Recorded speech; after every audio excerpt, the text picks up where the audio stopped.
First of all, I want to grab this question that came in from Derek Britt.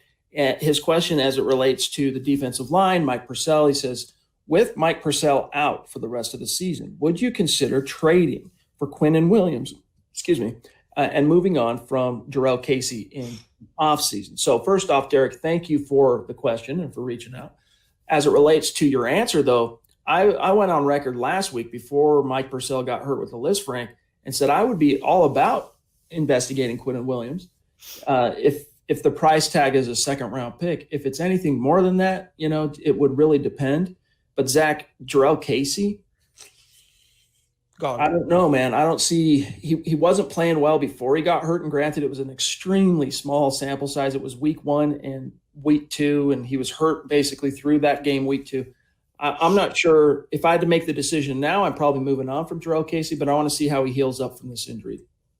I think he's a goner either way. He really wasn't impressing. He didn't flash at all. It's not like he had a few sacks and didn't do much after that. He had literally no quarterback hits, no sacks, no nothing. And he's a $12 million salary cap hit for next season. If you acquire Quinnen Williams, though, you're taking on his rookie contract. I don't have over the cap on in front of me right now, but it would be almost comparable to Jarrell Casey's contract. It's one or the other. You need a nose tackle right now with Purcell going down, not a defensive end. You have Draymond Jones, you have Shelby Harris. You're good there. Deshaun Williams, you need a pure nose tackle. They want to trade for one. That's their prerogative. I want to see McTelvin, Najim. I want to see the younger guys who they have in-house already get some reps.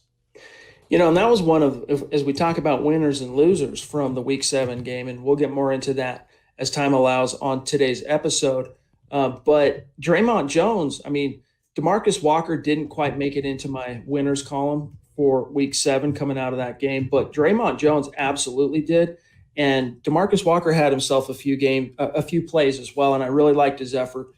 From a pass rush perspective, those guys are going to help you push the pocket. You saw it against Patrick Mahomes yesterday, but from an anchoring the defensive line, being that pivot in the middle, I'm not sure there's anyone currently on the Broncos roster that can just step in and replace what Purcell has been doing for this team. G might be their best option to do that, but he's still so young. We'll see, though. At this stage, as Zach said, the Broncos don't really have a whole lot of other options besides going with the dudes on the roster, the horses they have now.